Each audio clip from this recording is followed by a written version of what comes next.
যেমন আমরা গ্যাসের দিক থেকে প্রাকৃতিক সম্পদ গ্যাস, এই ব্যাপারে আমরা সমৃদ্ধ। আমরা গ্যাসের উপরে ভাসতেছি, কিন্তু এখন পর্যন্ত গ্যাস আমাদের প্রতিটি ঘরে ঘরে আমরা গ্যাস পৌঁছাতে পারি নাই। বাংলাদেশের সবাই গ্যাস দিয়ে তারা তাদের দৈনন্দিন কাজ করছে, কিন্তু আমাদের ভোলা এত গ্যাস থাকা সত্ত্বেও আমাদের ভোলার মানুষ একদম এলিশা থেকে আপনার কর্পোরেশন পর্যন্ত গ্যাস প্রতিটি বাড়িতে যাওয়ার কথা, এখন পর্যন্ত সেই গ্যাস আমরা বাড়িতে পৌঁছাতে পারি নাই। ভোলা বরিশালের সেতু, এই সেতু অত্যন্ত গুরুত্বপূর্ণ। বিভাগের সাথে আমাদের ভোলা জেলার কানেক্টিং রোড, এটা খুবই গুরুত্বপূর্ণ, সেটা সবাই জানে, আমরা সবাই জানি। আজ পর্যন্ত ভোলা বরিশাল সেতু স্থাপন করা হয় নাই, নির্মাণ করা হয় নাই। ভোলা শিক্ষার দিক থেকে খুবই অনগ্রসর, চারিদিকে নদী।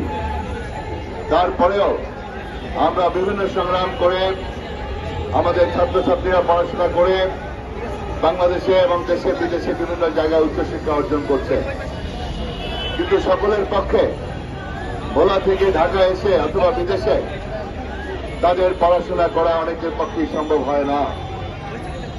সুতরাং আমাদের ভোলা একটি মেডিকেল কলেজ দাবি অত্যন্ত যুক্তিসঙ্গত। আমাদের উচ্চশিক্ষার জন্য, চিকিৎসা বিজ্ঞানের জন্য আমাদের ভোলা একটি মেডিকেল কলেজ, এই যে দাবি নিয়ে এসছে, এটা অত্যন্ত যুক্তিসঙ্গত। আমি অবশ্যই এই দাবির সাথে একাত্মতা ঘোষণা করছি। এখন প্রশ্ন হল, 17টি বছর স্বৈরশাসক ক্ষমতায় ছিল। আমি তো মনে করি বিএনপি যদি 5 বছর থাকত, এই বরিশাল ভোলা সেতু হয়ে যেত। আপনারা জানেন ভোলা সব দিক থেকে আমরা সমৃদ্ধ।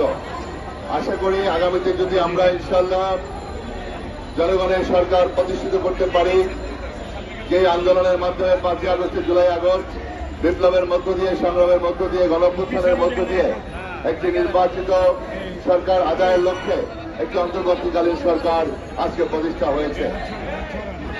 আমরা অবশ্যই দাবি করব তাদের কাছে যাতে অবিলম্বে এই কার্যক্রমগুলো শুরু হয়। আর যদি ওনারা শুরু করতে না পারেন, আমি আপনাদেরকে আশ্বস্ত করতে পারি, আল্লাহর রহমতে আগামী ডিসেম্বরে অথবা ফেব্রুয়ারিতে নির্বাচন অনুষ্ঠিত হবে। সেই নির্বাচনে আমরা ইনশাআল্লাহ যদি সংখ্যাগরিষ্ঠতা পাই, আপনাদের সহযোগিতা নিয়ে আমি আমাদের প্রিয় নেতা ভারপ্রাপ্ত চেয়ারম্যান জনাব তারেক রহমানের পক্ষ থেকে আপনাদেরকে আশ্বস্ত করছি, ভোলা বরিশাল সেতু নির্মাণ হবে ইনশাআল্লাহ। ভোলাতে ইনশাআল্লাহ মেডিকেল কলেজ স্থাপন করা হবে ইনশাআল্লাহ। আমি আশ্বস্ত করছি, এই গ্যাস সমৃদ্ধ করার জন্য সেখানে শিল্প বিপ্লবের দরকার, শিল্পায়নের দরকার। পর্যাপ্ত জমি রয়েছে। ভোলা 12 দিনে যদি জমি না থাকে, আমি কথা দিচ্ছি চরপেশনের জমি দিব। যারা শিল্প উদ্যোক্তা আছেন আসেন, প্রচুর জমি রয়েছে আমার চরপেশনে। আমি সেখানে আপনি দরকার হলে যেগুলো শিল্প উদ্যোক্তা আপনারা আসতে পারেন, আমি ওয়েলকাম করতে চাই।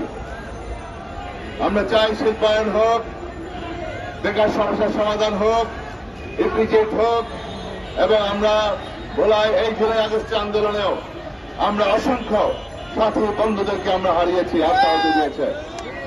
সুতরাং আমরা ভোলা আন্দোলন সংগ্রামে পিছিয়ে নেই।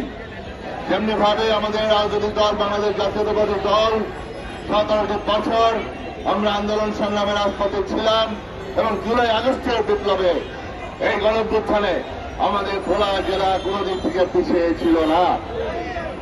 আমরা অনেক আত্মহত্যা দিয়েছি, অনেক ভাই পঙ্গু হয়েছে, অনেকের চোখ নষ্ট হয়েছে, অনেকে জীবন দিয়েছে। তাই আমরা কেন বৈষম্যমূলক আচরণ আমরা বরদাস্ত করব না। ভোলার যে আমাদের চাহিদা, সেই চাহিদা পূরণ করবেন বর্তমান অন্তর্বর্তীকালীন সরকার।